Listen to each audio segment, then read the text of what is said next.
Hello everybody, welcome to my channel Chapter Chat, and today we are going to read a very famous poem, The Road Not Taken by Robert Frost. So Robert Frost was an American poet who was born on 26th March 1874 and he died on 29th January 1963. And he was known for his realistic depictions of rural life. जो Robert Frost थे उनका बहुत नज़रिया बहुत sharp था। वो लोगों को, उनके इमोशंस को बहुत अच्छे तरीके से समझते थे और उसको वो आराम से, बड़े आराम से पोइट्री में कन्वर्ट करते थे। तो उनकी पोइट्रीज जो होती हैं वो हमें बहुत कीनली समझ में आती है क्योंकि वो ह्यूमन इमोशंस को बहुत अच्छे तरीके से समझ लेते थे। So let's start the poem. Those who are new to my channel, please do subscribe my channel. So let's start. Two roads diverged in a yellow wood. So जो स्पीकर हैं हमारे, जो स्पीकर हैं वो कहीं एक बार जा रहे थे और वो एक जंगल में पहुँचे जहाँ पे उनके सामने दो रोड्स थे। He has to choose between two roads.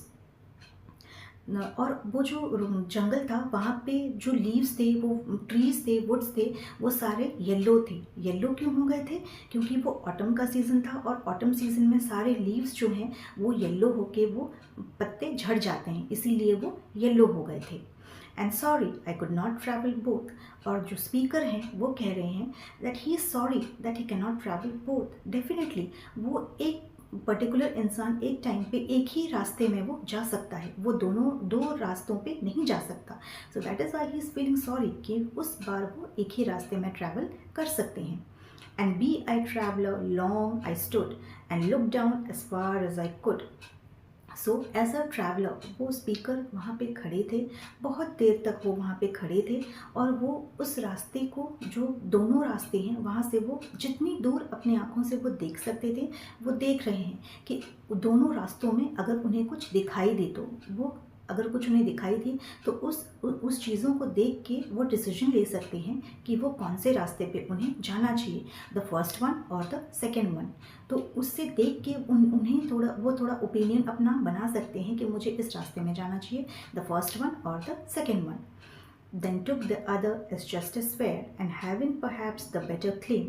और उन्होंने फिर एक रास्ता चूज़ किया और उनको लगा कि उन्होंने जो रास्ता चूज़ किया है वो शायद सही है, उनके परसेप्शन से, उनके अंडरस्टैंडिंग से उस टाइम उनको जो ठीक लगा उन्होंने वो रास्ता चूज़ किया। He choose a road and having perhaps the better claim. और उनको लगा कि उनका जो परसेप्शन है उस हिसाब से उन्हें ये रोड चूज़ करना चाहिए और उसी पे उन्हें जाना चाहिए, आगे बढ़ना चाहिए। Because it was grassy and wanted wear though as for that the passing there. उन्होंने जो रोड चूज़ किया था, इट वॉज ग्रासी, वहाँ पे बहुत सारे ग्रास थे, and it was travelled bye less people. और उस रोड पे ज़्यादा लोगों ने ट्रैवल नहीं किया था क्योंकि जो ग्रास था वो ज़्यादा मुड़ा हुआ नहीं था, वो ग्रास फ्रेश था। जिस रास्ते पे लोग ज़्यादा चलते हैं वो जो ग्राउंड में जो ग्रास होता है वो ग्रास मर जाता है क्योंकि लोग उस पर ट्रैवल करते रहते हैं और वहाँ से वो ग्रास जो होती है वो उखड़ के वो उनकी डेथ हो जाती है, वो प्रॉपरली ग्रो नहीं कर पाते। बट इस रोड में वो ग्रासेस बहुत इंटैक्ट थे और ग्रीन थे। इससे पता चल रहा था कि उस रोड में ज़्यादा लोग नहीं गए हैं। हैड वोन them nearly about the same and both. और उनको उस पॉइंट में खड़े होकर ये समझ में नहीं आ रहा था, वो दोनों रोड्स सेम ही दिख रहे थे, both the roads were same. And both that morning equally lay in leaves no step at trodden black. And जब वो वहाँ पे थे तो मॉर्निंग्स जो हैं वो दोनों रोड्स में इक्वली सनलाइट गिर रही है और मॉर्निंग के शाइन इक्वली दोनों रोड्स में है।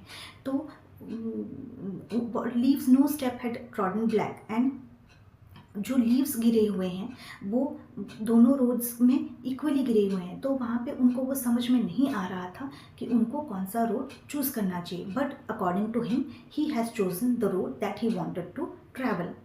ओ kept the first one for another day.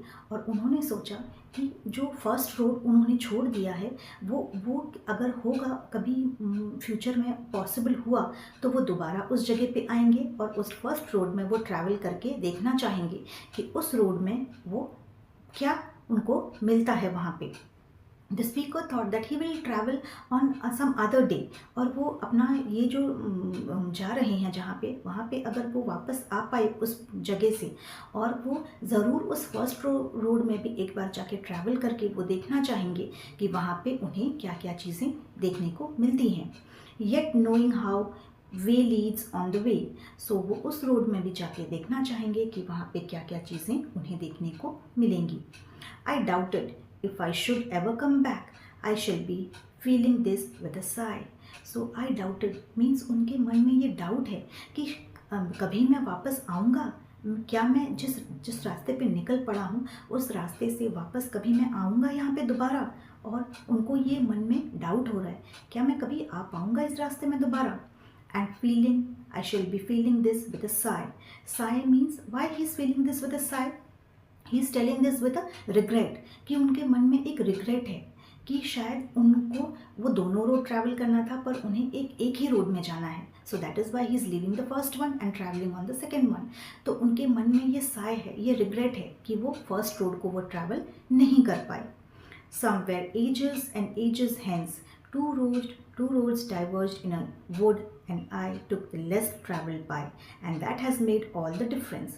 So somewhere ages and ages hence means बहुत सालों बाद, maybe in the future, after a long years, जब उनकी लाइफ में बीत जाएंगी, and in the future उनको जब ये किसी को शेयर करना होगा, अपने फ्रेंड्स को, अपने चिल्ड्रंस को, अपने ग्रैंड चिल्ड्रन को, वो सबको शेयर करेंगे कि how he went on a yellow wood and he two roads diverged in a wood, और वहाँ पे दो रोड्स थे, and he took the less travelled by, कैसे उन्होंने वो रोड लिया जिसमें लोग ज़्यादा नहीं जा रहे थे, and that has made all the difference. So this is the end of the poem. और पोइट इसमें ये कहना चाहते हैं कि हमारी लाइफ में भी बहुत सारी चीज़ें ऐसी होती हैं जहाँ हमें दो सिचुएशंस में एक चूज़ करना पड़ता है, और हमें हमारी लाइफ में वो सिचुएशंस हमारी according to truth, according to honesty, according to हमारी जजमेंट, वो हमें सीखना चाहिए कि हमें कौन सा रास्ता हमारे लिए चूज़ करना है। हमें वो बहुत अपने परसेप्शंस जितने होते हैं, हमारी अंडरस्टैंडिंग जितनी है, हमारी नॉलेज जितनी होती है, उस हिसाब से हमें अपनी लाइफ के जो डिसीजंस हैं वो लेने चाहिए, क्योंकि एक बार जो हम डिसीजंस ले लेते हैं उसका हमारी लाइफ में बहुत ज़्यादा इम्पैक्ट होता है। हमारे डिसीजंस की वजह से हमारे लाइफ में उसके इफ़ेक्ट्स होते हैं और उसका इम्पैक्ट बहुत ही ज़्यादा पड़ता है।